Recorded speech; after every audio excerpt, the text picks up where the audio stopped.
Let me take you back to the place where we grew. It was more than just a track. In the schoolyard vibes where legends were made. Boys turned to men in the games that we played. Under the sun, life's lessons came raw. Every challenge faced made us stronger for sure. Running through the dirt with our dreams in the race. Competing for respect, every heart was in place. Those playground rules, they became our creed. From basketball courts to the fields of speed. We hustled and flowed with every passing day. Learning how to stand up when life's in the way. In the schoolyard, that's where it began. Brotherhood forged, hand in hand. Through sweat and pain, through laughter and tears, we connected for life, through our hopes and fears. Remember those battles, we fought tooth and nail. Pushing through the struggle, we were destined to prevail. Tagging walls with dreams, spitting rhymes on the fly in the chaos of youth.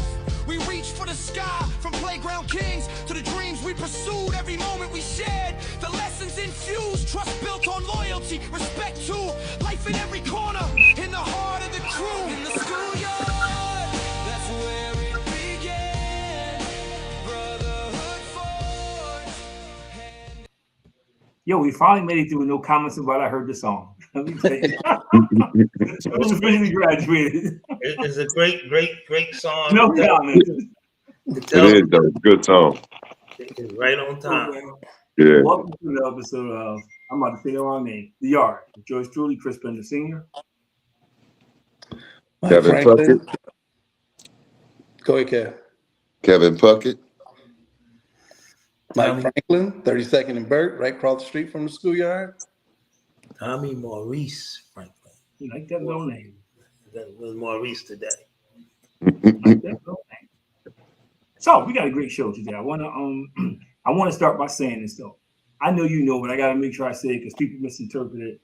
We're not bashing America. We're not saying we hate America. We're not communists. We're not anti. You know, we have some interesting comments about how we see it. And it's funny because I've been talking to a lot of different people. I wasn't gonna start, but I start here because most people don't realize the Star Spangled Banner has racist lyrics in it. Yeah. They don't even sing anymore. Yeah, they don't even sing anymore. So most people don't. They just don't get. They don't understand. So that's kind of where this conversation came from because they were talking about we were talking about Jackson Dart and Colin Kaepernick and how both situations was being handled totally different. Then a story came out today, which I think is ludicrous. This Caucasian guy adopted this black child, and he just found out his racism in America. What? Yeah, that's some crap. He was like, "Hey," he said, "I really believe racism was over. He thought America was this, and he has his black daughter now, and he found out in church that racism still exists." So as we go through this, I want to talk about it, and I want to start back at Stokley because I think it's interesting. I don't know if you guys remember how we used to line up in the schoolyard. Kev, you didn't go to, but you may know. Remember we lined up in school every year? We would every day, and we would sing. Yeah. You got in line, your classroom, everybody was in. Yes. Do you remember the song? The songs we sang? I know Stokley had a song. Yeah. Well, we know that's where I learned how to sing the national black anthem or the black. Right. We sung that. Lift every voice. Yeah, lift every voice and sing. Yeah. We used to sing this song, My Country, 'Tis of Thee, Sweet Land of Liberty. Remember that? Yes. Mm-hmm. It's funny because we sang that song, man. We ain't have a clue how irrelevant that song was to us during that time, man. That we weren't equal. We weren't being treated equal, and there wasn't freedom. But we sang this song every day for years. Every day. Pledge to the flag in my country, sweet land of liberty. Yeah, I remember that. But that kind of drove me here because how many people were taught that song and other songs like it, being taught it was fair. So I guess we'll start there. What is it like? What do you feel like being an American? How does that feel? What it seems like to you, good, bad, and different? Oh, say that again. What is it like being an American? Knowing what you know now versus when you were a kid.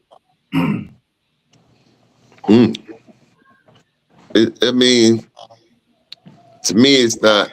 You don't feel like an American.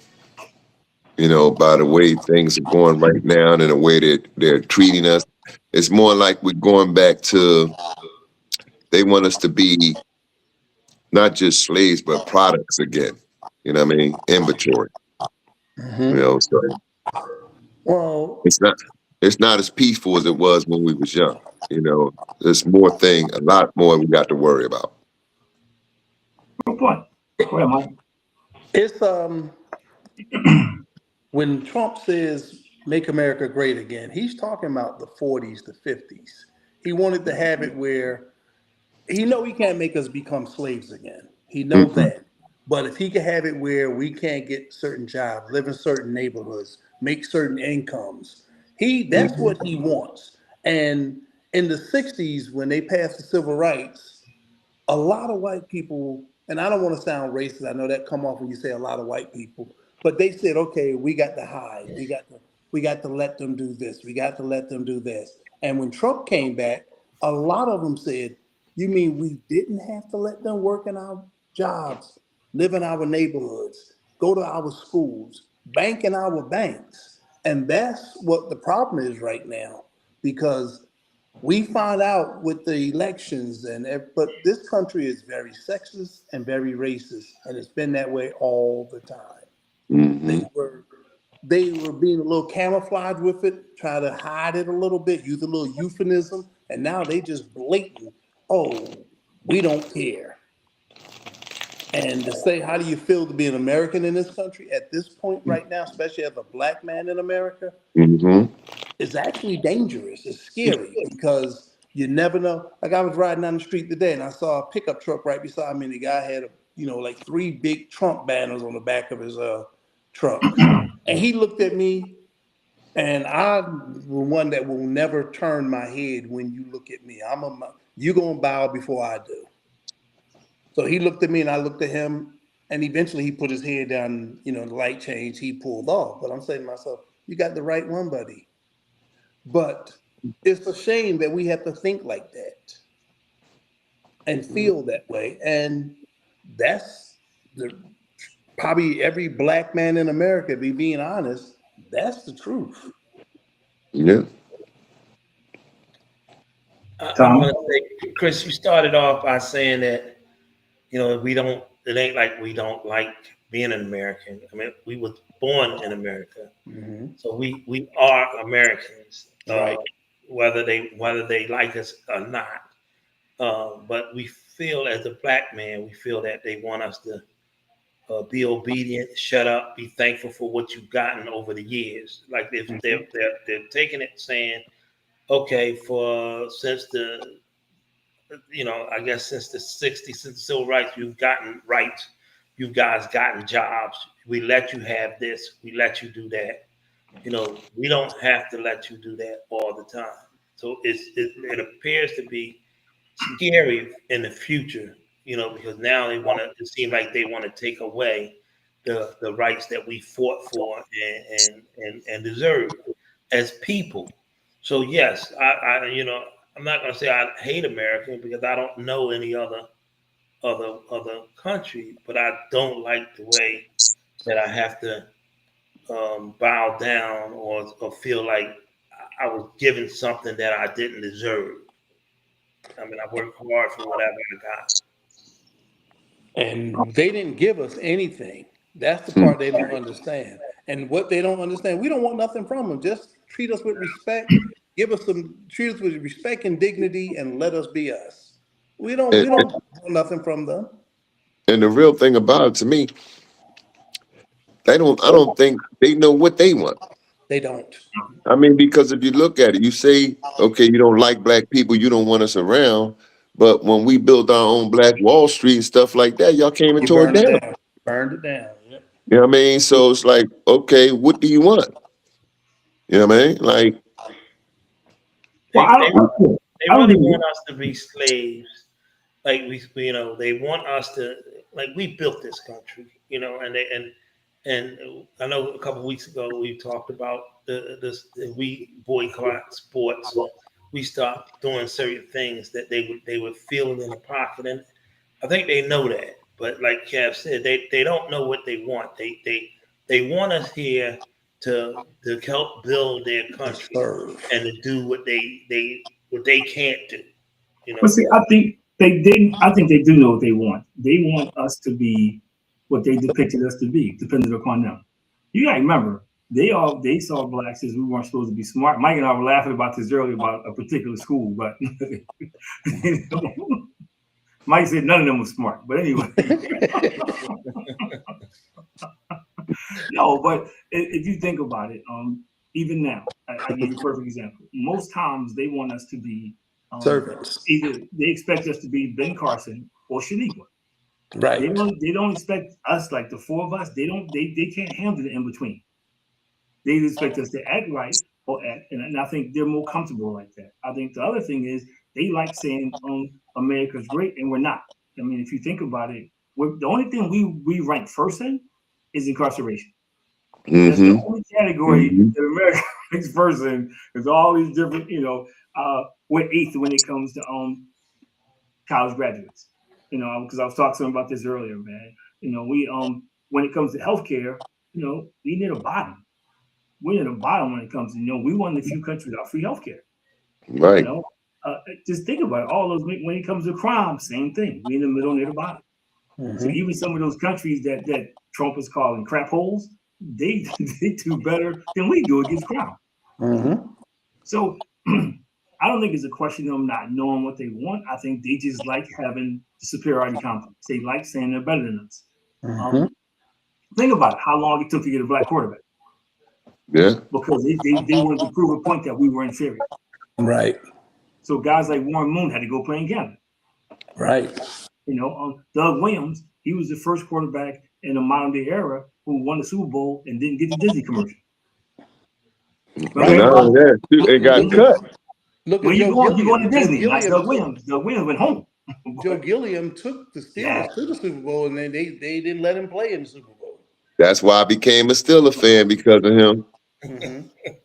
Yeah. But those are the things that I mean, even now, if you look at it now, I look at Colin Kaepernick. Everybody was all up in arms, because he was against police brutality, which has been happening for years and decades. He just brought it to light. And all you heard was politics and sports don't mix. Politics and sports don't mix. Told LeBron James to shut up and dribble. Now we turn around, Jackson Dart. He does his thing, and they get on Carter because he said, yo, how you do that when you got black teammates? They didn't get on him for doing it. They got on Carter for saying something about it. Right. So this is like we live in two Americas. And Martin Luther King talked about that. We really do live in two Americas. We do. And I go back to that song because I thought about for 6 years, we sung that song every day in that schoolyard, man. And how we sung the Star Spangled Banner, not even realizing that was a stanza in the song. So they teaching us all along how fair everything is, how even everything. You can be whatever you want to be. In the meantime, they throw in these obstacles to hold us back. So it's just interesting, man. To me, and I think, and again, I don't hate America. I'll make this abundantly clear. But America got some issues we need to address, and you can't address anything unless it's a conversation. That's just me. That's a fact. So, Mike, you said something that I want to talk about. Is I was on a panel discussion 2 years ago, and everybody got upset because I said this. We were talking the difference in races. I said, well, let me explain something to you. I can't tell my sons to run towards a police officer when he's in trouble. I can't tell them that because they gonna shoot him. They gonna shoot him. You can tell your sons to run to the police officer. My kids got to figure out who's the worst, the cop or the guy chasing them. Mm-hmm. And they couldn't comprehend that. They couldn't comprehend that, man. So what do you think about that? Well, go back to why police came to America. Yeah. They didn't have police until after slavery ended. Slave catchers. Right. So they were already programmed that we are the enemy, even though we're not. And like I said a couple of weeks ago, one of my colleagues, I did everything illegal at 30th Street. I made an illegal U-turn, went the wrong way, and I blew the horn and made 2 cabs back up so I could get a parking spot. And when I got around where I parked, I looked to my right, there was a state trooper sitting right there. He got out the car, he walked over, and one of my colleagues came up and cursed that cop out. And I said, John. And I said, oh, why did I say his name? Because I didn't. The way he was talking to the police officer, I'm like, oh no, now you know I know him. This a good man. He come to work. He do this. He do that. He run that office up there. I mean, he going off on this cop, and he called them. And the cop was saying, "Sir, sir," and I'm looking like, "Sir," because had we done that, we'd have been shot. Yeah. Mm-hmm. And when I walked in the building, I said, John, I said, you talk to police like that? He said, Mike, that's your right. I said, no, it's not. And he said, every time a cop pulled me, oh, I cursed them out. He said, I can't believe he didn't give you a ticket. I said, no, that's what he was trying to tell you. I said, but you talk to him like that? And I told him, I said, Rodney, I said, John, that Rodney King incident is not a isolated incident. That's an everyday occurrence in Black America. I say not every block, but somewhere in this country, that kind of behavior happens every single day. And he's like, no, Mike, y'all have to learn to obey. I said, what was you obeying? See? You cursed that cop out, and you telling me that's your legal right. I said, we ride down the street, we see cops. Okay, I know I got my registration, my license, my insurance. Okay, now everybody got the seatbelts on. Oh, damn, I'm doing 80. Let me slow down. At least I'm only speeding. They see the cop, no seatbelts on. Hey, they go Officer Freddie Bonbon. He sound a sound effect, and they waving, the kids running back across the seat. We don't have that freedom in America. We don't have that. And they don't understand that. No, they don't. That's the sad part. Because of Tommy and Kevin, I want to share something for you. Well, my thing is like, look at how it's situated. In our neighborhood, if something go down and a bunch of cops come, you might only have one black cop in the whole crew of cops that came. Out of 15. You know what I'm saying? Right, exactly. So it's like they're putting it like, okay, well, we still control y'all. We policing y'all. And then the one or two black cops that are there, it's like they don't have no say in anything that goes on, or wish they would say something. Yeah.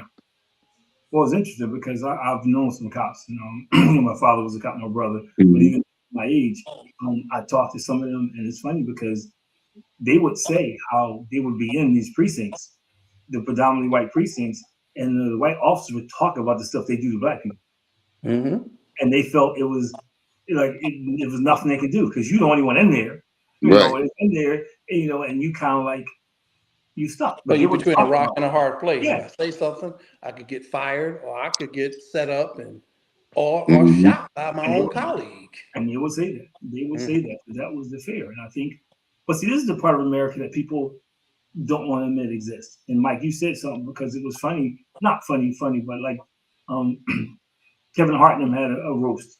I didn't see this particular part, but apparently they allowed the white comedian to tell a George Floyd joke. And now it's a big uproar. Kevin Hart sees it as just comedy. He doesn't see anything wrong with it. What's your thoughts on that? I think he sees it. He's afraid of his millions.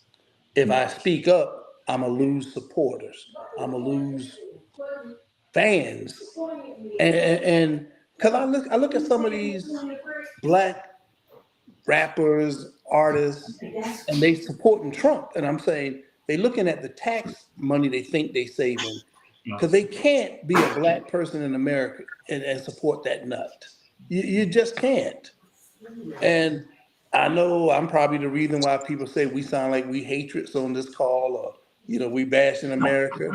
But Donald Trump is a complete moron. He's a complete idiot. And anybody that don't see that, I mean, he stands for nothing. He stands for nothing except chaos. But I think Kevin touched on this earlier. I think it's two things about people who say that. One, they're in denial. But two, and you gave an example. We do what people that don't look at us do every day. We're just talking about a situation and we're trying to get it fixed. We're not saying let's overthrow the government like January 6th. We're just saying, look, hey, there's things we need to address. But I think part of that comes back to they don't expect us. I used to work for a guy, I'm not gonna say his name. He was a bigot. He said when he was full racist, he went to Vietnam and he got put in the foxhole with some black guys and they saved his life. So he came back a whole different person. You know, all this stuff he learned everything. And it was funny, but he said something that was true. He said, when it comes to us, one, we're the most forgiving people. We are. People do stuff to us, man. Right. We are.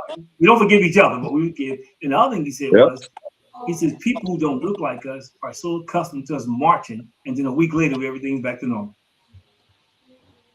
We get up Yeah. there, protest, march, and a week later, everything's back to normal. So I think those things kind of hinder any kind of progress we try to make because we don't do anything that's sustainable. You know, we don't. We used to back in the 60s when they boycotted stores and boycotted, but now, like you said, we might boycott for a day, maybe 2 days, and we right back to copacetic. Everything is just like it was. And That's no, and that boils down again to that we don't have no unity. Well, yeah, I look at the mean, we election don't. last week in Philadelphia. Over 700,000 registered black people in Philadelphia, That was crazy when I heard that. and only 100,000 voted. That's over Yeah, 600,000 people that's registered to vote that didn't vote. didn't see the need to go out and cast a vote. is that a true fact? I mean, Yeah, I, yeah. I heard it, but I mean, who did anybody fact find that? I mean, that's like you said, that's one of those hard to believe. And Why? is that a ploy for the media to say y'all just don't count? No, why is it hard to believe? Did No, you know? they counted the vote. They only I, had You I, know the 100. last two I know. I'm elections. just saying it. It just seemed to me that that might be something to say. Well, why y'all? You know, if only 100,000 out of It's a 700,000 trend. voted. It's a trend. The last two elections, the last two major elections, when they looked at the number of people who didn't vote versus the difference in Pennsylvania, that was it. Those people who did not vote, who chose not to vote at all, they could have swung the election. And especially in our communities, what was it? Mike told the barbershop story. Yeah, Mike told the bar. We especially don't vote in the primaries. We don't respect the primaries whatsoever. We don't. We don't. I go to poll to vote. I could throw a rock and I wouldn't hit anybody. Mm. For the primary. For the primaries, I could be blind. Stevie Wonder could throw a rock. He wouldn't hit anybody. It's just we don't show up for the primary. And the Republicans know it. That's why they try to sneak everything through to the primary. But Mike is like the fifth person who mentioned that number. Because I had no idea. He's like the fifth person who mentioned that number. And that's a significant number. But go to Mike's barbershop store. If 6 guys in 12 million barbershops don't vote. Yeah. right. So it's a trend. So which it kind of brings me to the next thing. So why is it? Why, and Tom, you had a good point. Why is it that we don't participate? Why do you think people don't participate in elections? Well, I mean, basically, because people don't trust the system. They don't trust it to work. I mean, how many since the Obama and Trump things and like how many elections went not the way it was supposed to go? Let me ask you a question. This lady cussed me out when I asked her the same question. How about we go to restaurants who screw us all the time and we go right back there next week to eat? We do. Yeah. We go to a restaurant and the Yeah. food be terrible. We go Yeah. 2 weeks there, we right back in there. Or how about we go into a Chinese store and they stop talking English the minute we walk in there, Right. but we still spend our money. I'm saying, I hear you, Kev, I do, but we do so many other things in life that doesn't turn out the way we want, but we keep doing it. Yeah. But Well, see, you the had thing about that with the restaurants, the Chinese restaurant and the regular restaurant, that we don't look at that as being a problem. I agree. That's the thing about it. You know, we more or less look at, okay, all right, well, like you hear a lot of people say, well, my vote don't count. Why should I vote? Because they're gonna put in there who they want to put in there anyway. This, that, and the third. So with the restaurants, it's set up that way where, okay, you have to go in there basically. I mean, not have to, but it's a line where, you walk a block or two, you got a Chinese restaurant. Yeah. So if those numbers are true, that means that we're being trained subliminally, or somehow they are training us to say your vote don't count. It doesn't matter what you do. And I mean, because you have that many people, they just don't decide, well, I'm just not going to vote for the fun of it. Somewhere, whether it's in a rap song or whether it's in a song that we were singing in elementary school, that somehow that has trained us to the point to say, nah, yeah, we know y'all fought for the rights to vote, but your vote don't count. That number is astounding to me. I mean, I'm just hearing that for the first time, so maybe I missed it. I mean, it's probably true, but it's a shame because you got to ask, why is that? Why didn't that many people? Well, you got the wrong T. You say train, I say trifling. You got the wrong T. I say complacent. Yeah. I say, oh well, I got my job, I got my house, I got my car, so it's not going to make a difference. And there's so many of people that feel that way. They don't see that you're hurting your own community when you don't vote, when you don't put in. Like people, a lot of people never heard of a freeholder, or they don't know. You got city and state and local congressmen, and you got state senators and state congress people, not just the federal ones. And a lot of people don't realize how important it is when it comes to appointing judges and things like that. That elections count. So let me ask a question. Do we think out of those 100,000 people, those 600,000 people that didn't vote, do you think they complain about stuff? Oh yeah. They complaining now like us all the time. I don't think they're trained. See, I think, or they'll say things like this. Yeah. Well, the white man not gonna let me do nothing. There you go. And they don't realize, well, if you vote, maybe you can get that white man that's not letting you out of office, or make him where he says, I need they vote, because I don't need they vote, but long as they not voting for nobody, that's a vote for me. But if they start voting and somebody's going against them that represent your own community, it might make a difference. So you say they don't know this stuff, so they're uneducated. Yes. No, I disagree. I think Kev was 250% right. I think they may be discouraged. Yeah. Yeah, they know. They may be discouraged because things don't go the way they think it should go, but it's not a training. It's something like they just throw it out there and we take it and run with it. It's like when you, and Kev's right. People get discouraged. Mike, go back to what you said earlier. Remember we talking before the show came on? People don't have hope anymore. So don't take much to get these folks discouraged anyway. Right. Yeah. Well, I guess that's what I mean by being trained, because who taught them? Who made them discouraged? Somebody. Who discouraged them? How did they become discouraged? Something ain't go their way. It's like we ain't gonna say any names, but how many people we talk about in the schoolyard the same way who just never came back because it didn't go the way they wanted to go? Oh yeah, well I mean, that's really sad to me to see. And then when they filtered our neighborhoods with crack, that crack truly it ruined our whole communities. Yeah. And across the nation. Yeah. And that was because you take any household and we can go back as far as time. That black woman kept that family together. Yeah. No matter what. Yes. Now, the dad went out and went to work. He came in, he gave the money to the wife, and she paid the bills. She cooked, she cleaned, she helped the kids with homework, but she kept that family together. And the husband come home and you pregnant again? I'm gonna go get a loaf of bread and never come back. But that wife stayed in there and kept that family together.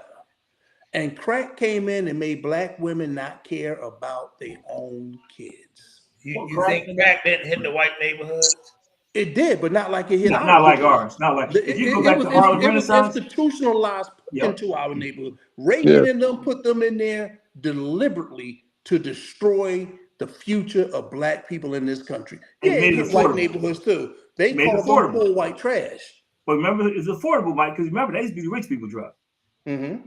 They made it affordable for black people to get crack. Remember, crack and cocaine wasn't a drug. Yeah, it was it. Yeah, it wasn't. I mean, Tommy, it was, if you go back to Harlem Renaissance, they kept trying to the Italian mob kept trying to get into Harlem for the longest time. They couldn't control it. How they get in? They introduced them to drugs.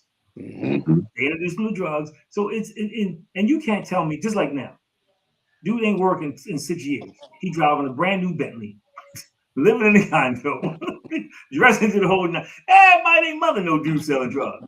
Mm-hmm. Everybody know. But you know what? He stays in the hood so people don't get, it's not that big a deal.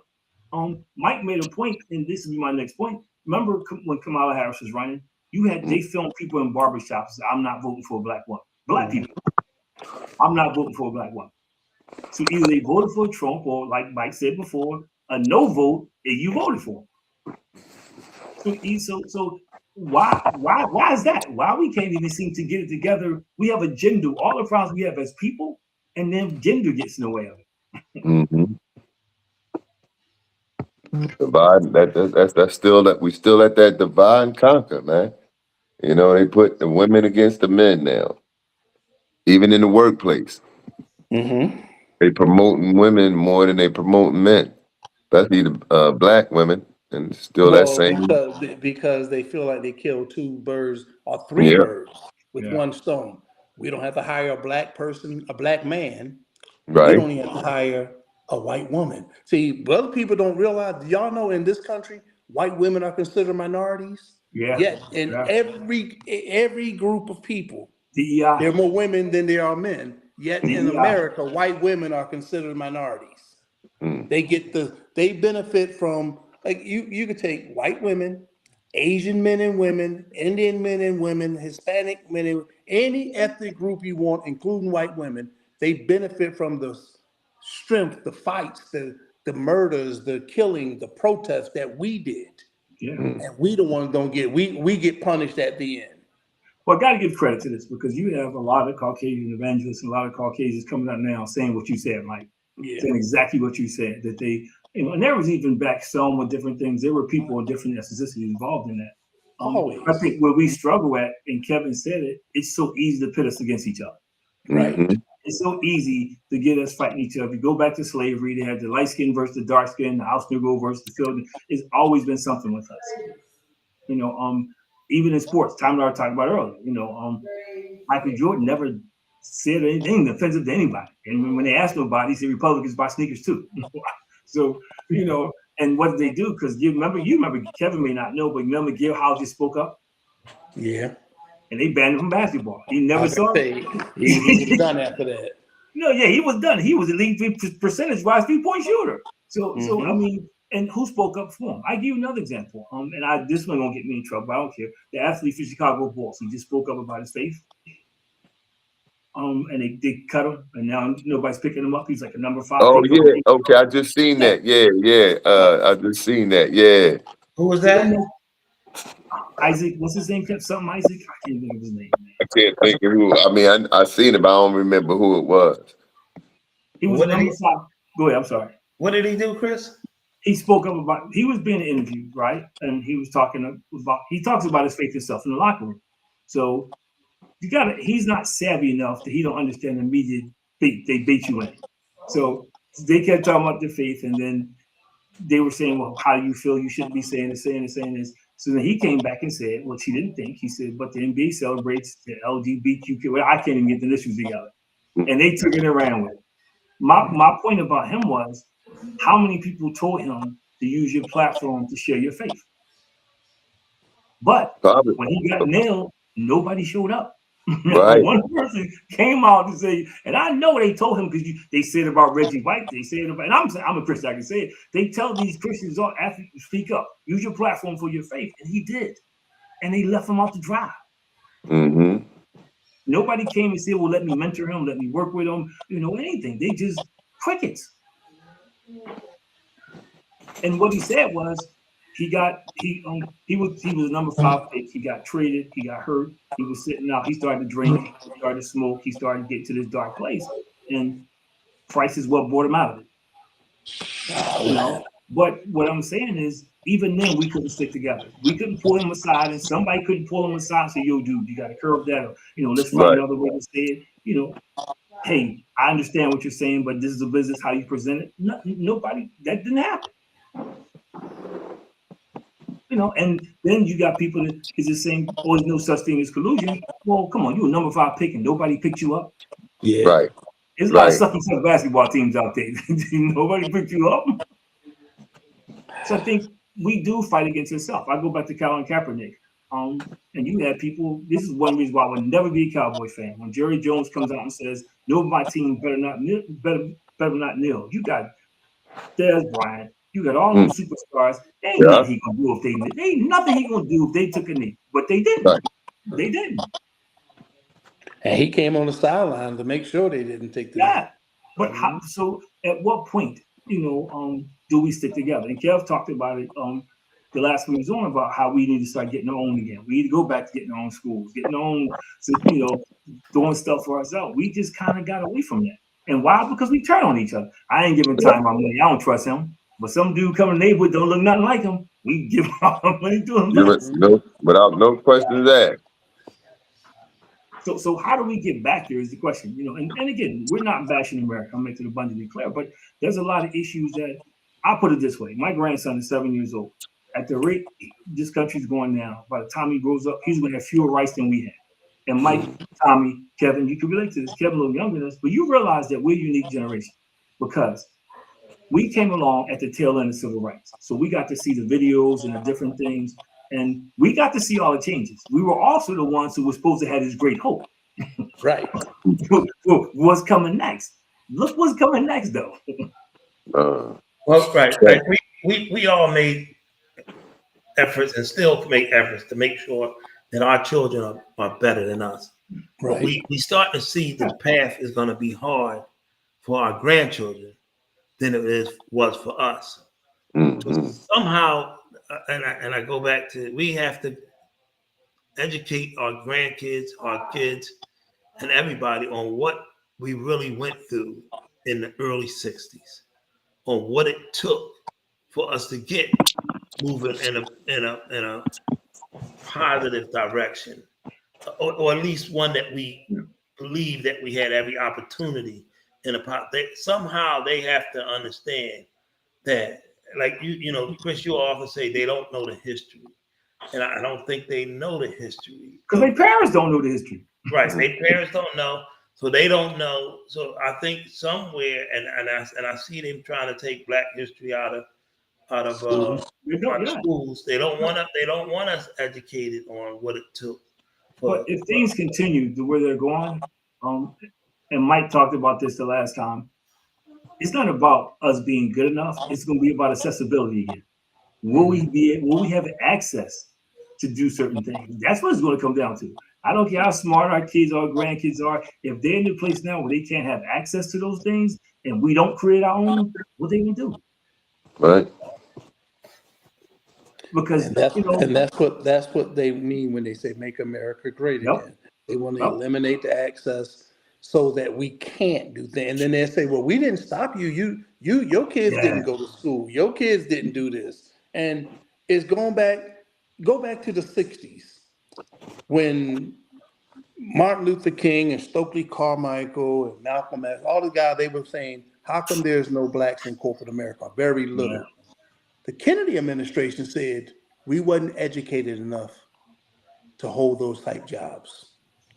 We went to college. They gave us basic educational grants. They gave us fear, and every state had their own loans. And okay, y'all can go to college. You're not going to finish. You're not going to graduate. You're not. And then when we did, wait a minute.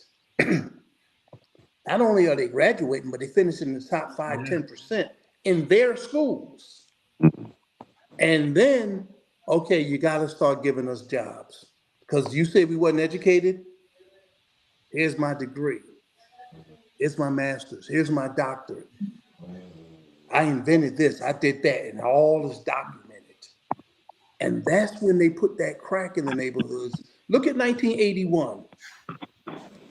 Tommy, you know this.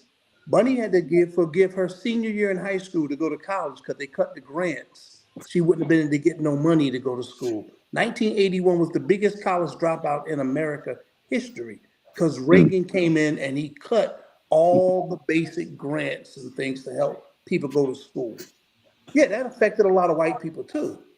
But And then they regulated so many things. Like insurance companies didn't have, insurance companies right now, the biggest ripoff in America. Oh yeah, most They definitely. they got everything where back in the 60s and the early 70s, the mid 70s and the early 80s, CEOs wasn't making millions of dollars. They made more than everybody else, but the gap wasn't that far. They did all that so that, okay, y'all got jobs, but you're not going to make a certain amount of money. And that's institutionalized. This country, just like they're trying to eliminate where we can't do things, take access away from things, they always want us not to achieve. And anything they can do to bring us down, they do. They do. You look at it, they say the drug infested neighborhoods. Where are these drugs coming from? Yeah. We're not producing them. They coming from neighborhoods like we live in. And the And then guns, they where the guns filter coming into from? our Yeah. neighborhood. We don't have no shipping No boats, docks no or boats to bring airplanes. no guns Right, in, right? You know right. what I mean? Mm-hmm.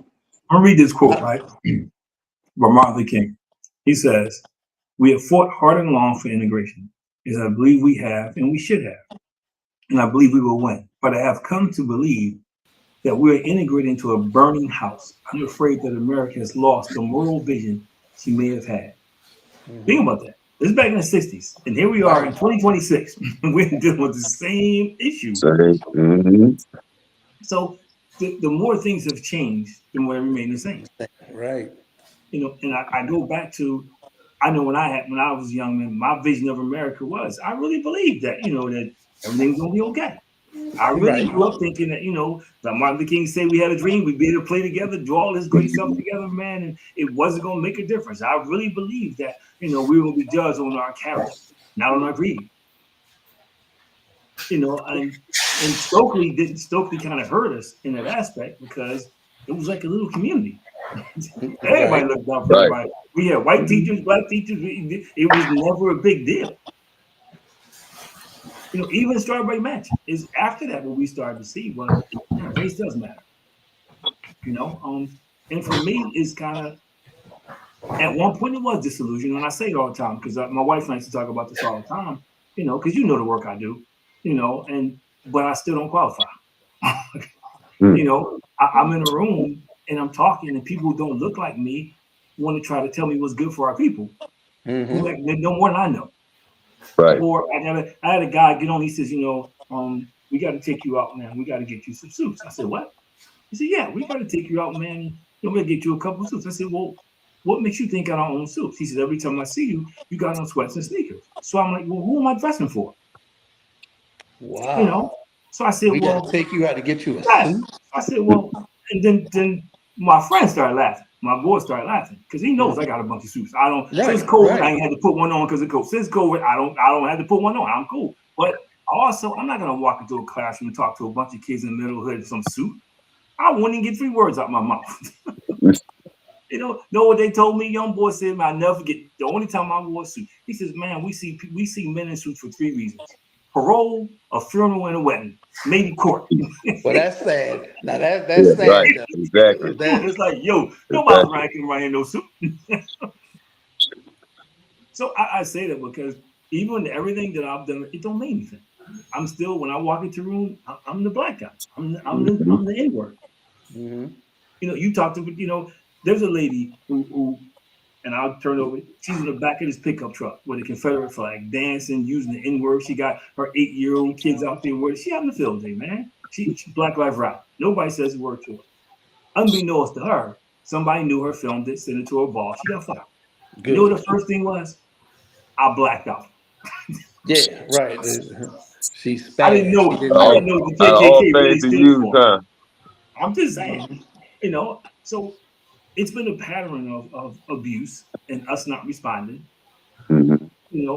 Abuse, us being forgiven because we are.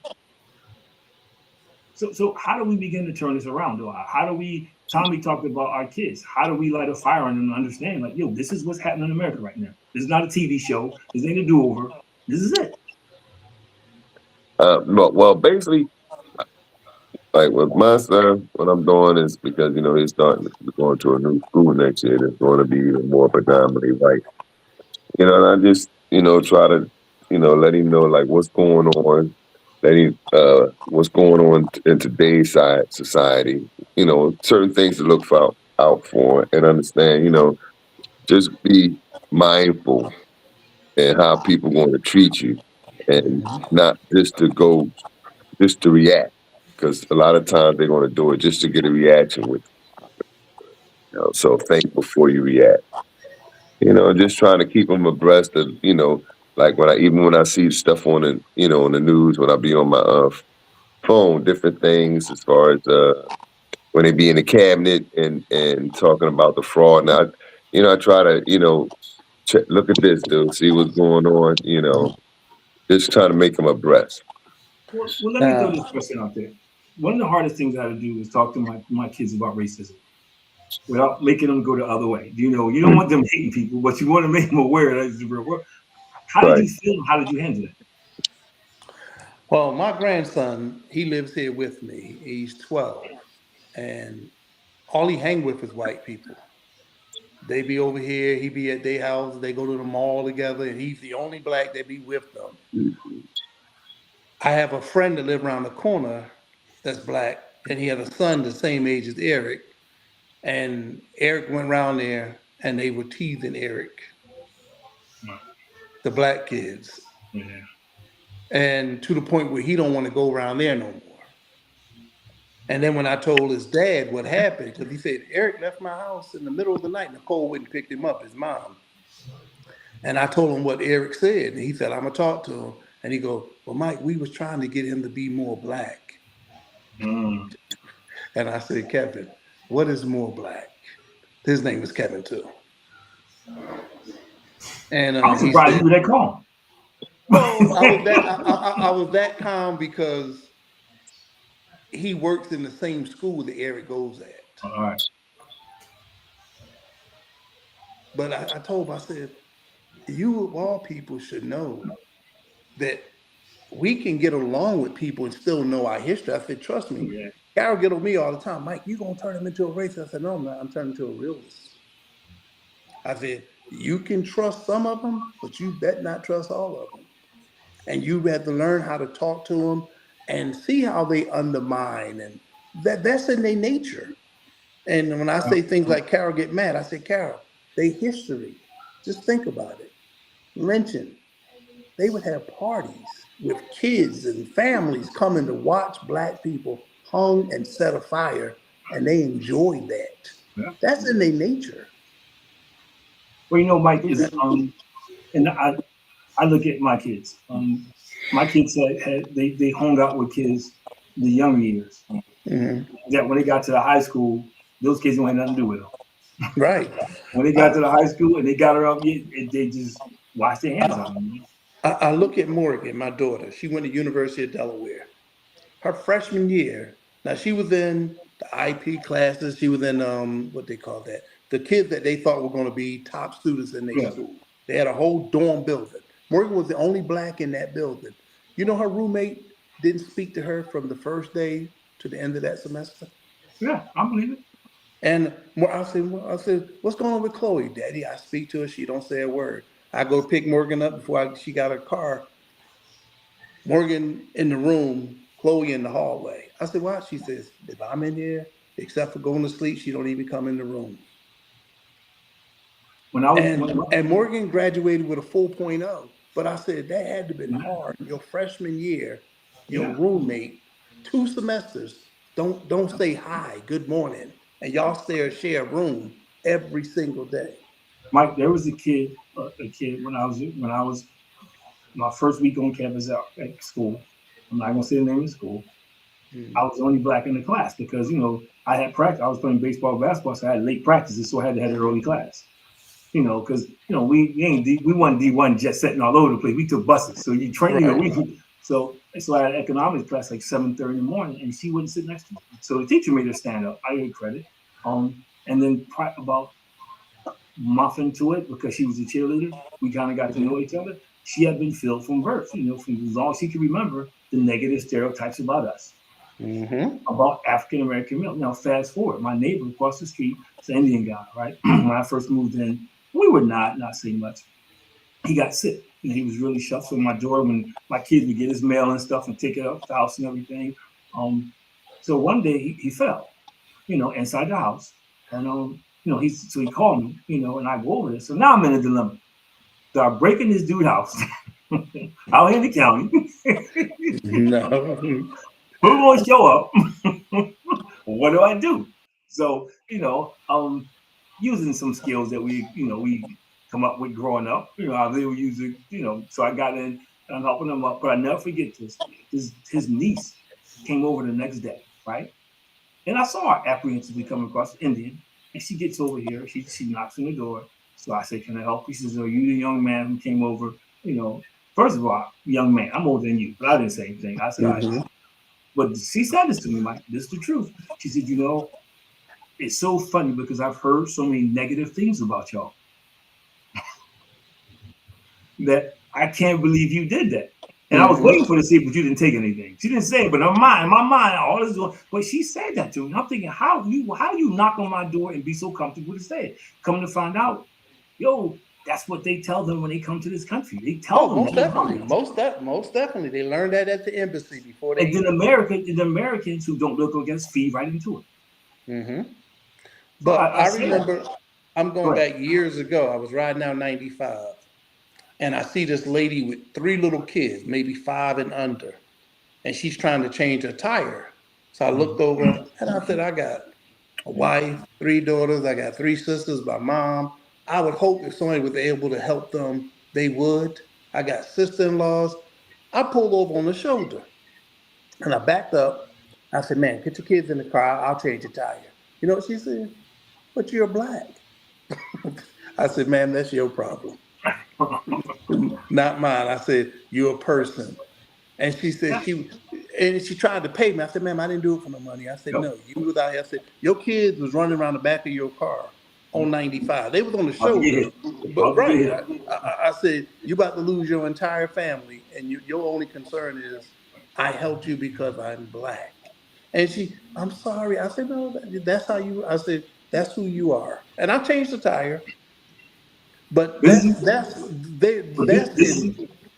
is America. Deb and I go to Panera Bread 2 weeks ago, right? It's a Sunday.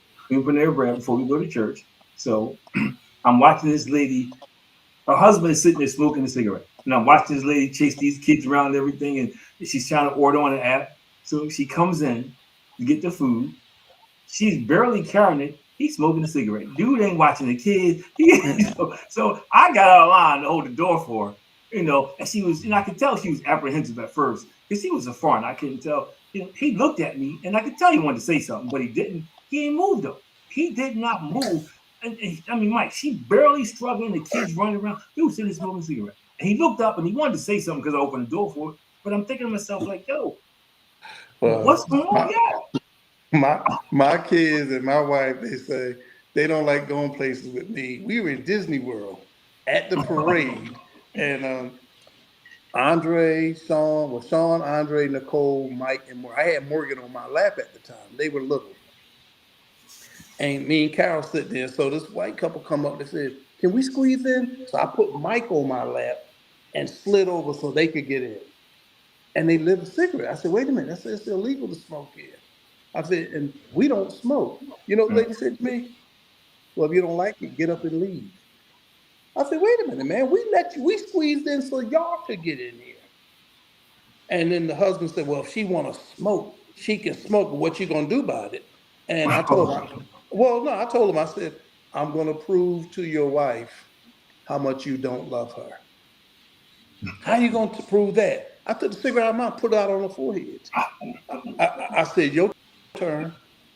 Tommy was just waiting for the punchline. He was just waiting for it. No, she's like, okay, it's coming. She's screaming in Carol. I said, we're not going to jail, Carol. I said, first of all, it's illegal to smoke here. And he told me if I ain't like it, do something about it. The cops didn't come. And they finally got up and left. But I bet you she had never smoked in front of another black guy like that again. But I think, But and I shouldn't have to be that way. But if you don't like it, do something. What you gonna do about it? I thought I'm gonna prove to you how much he don't love you. but I think that's the underlying thing of how And they we do shouldn't it. have to do that, though. We shouldn't have to be that way. Yeah, but they assume that we have to be. Here you are being gracious. Here you are Mm-hmm. saying, "Hey," and she thinks so little of you that she's going to disrespect you. But that happens all the time. Mm-hmm. It happens all the time, man. When you see spitting on people, Right. this new thing.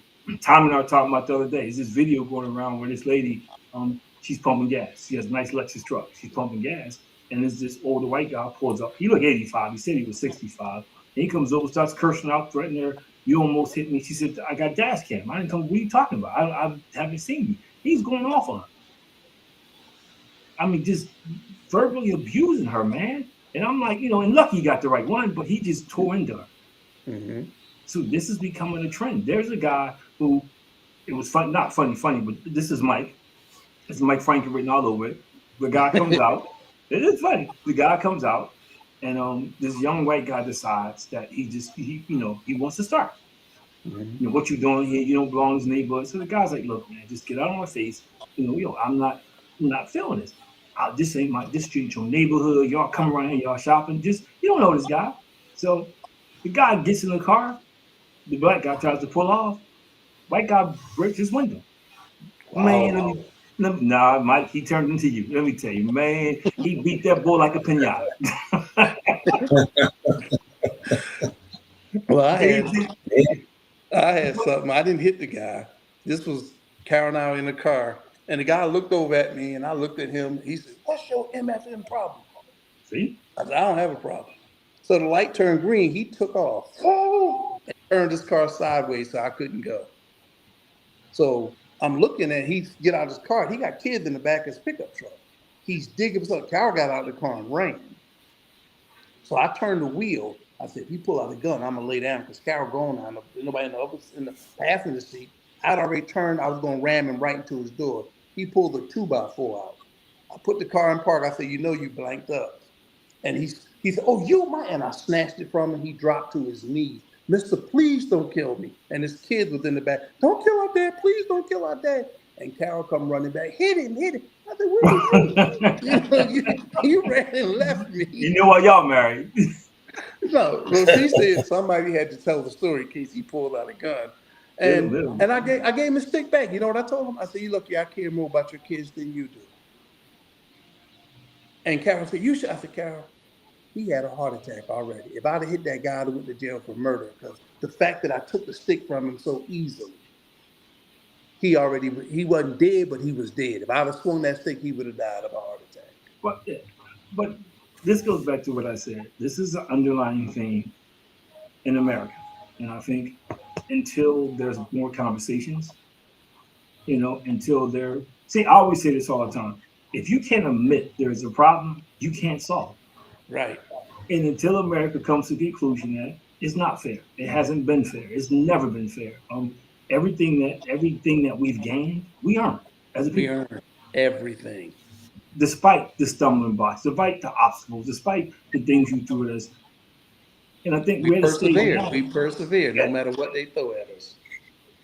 So I think, as we close, we got to do a better job of sticking together. We do. We got to do a better job of sticking together. We got to have more intelligent responses. Yes. And not always turn into Tyrone and Shaniqua. Now, there's a place for that. I'm not saying, no, I'm not. It doesn't, unfortunately, there's a place for that. Oh, trust me, I've been there.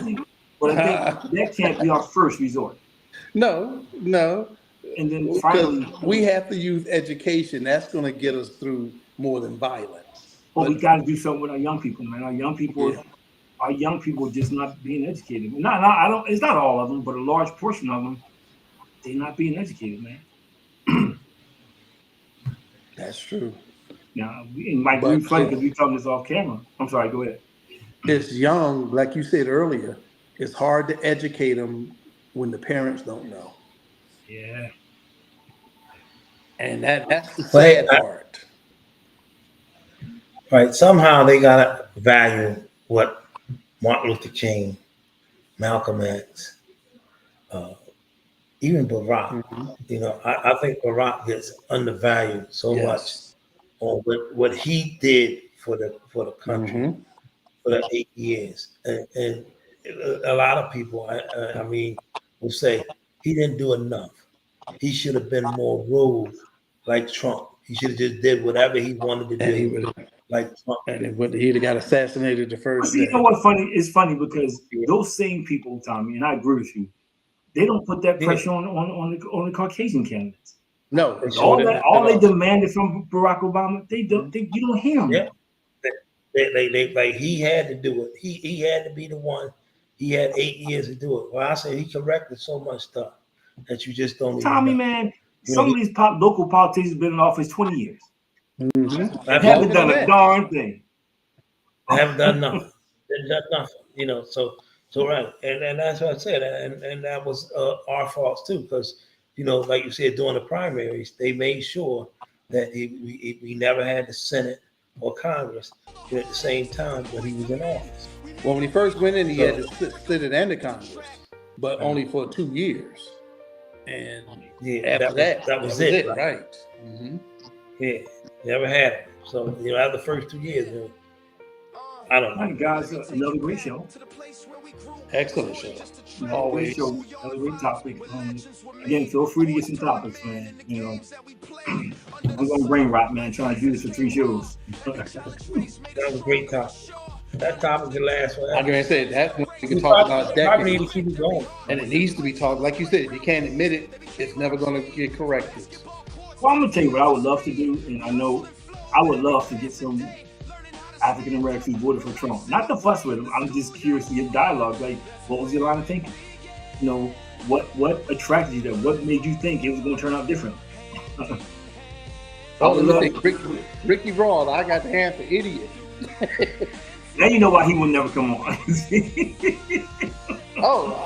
told him that. That's my point. He's a complete idiot. I mean, no, I'm just, you know, I don't know. But anyway, it's another great show, man. We'll get to talk about that, man. But love you guys, man. We got to make sure we keep Vincent in prayer, man.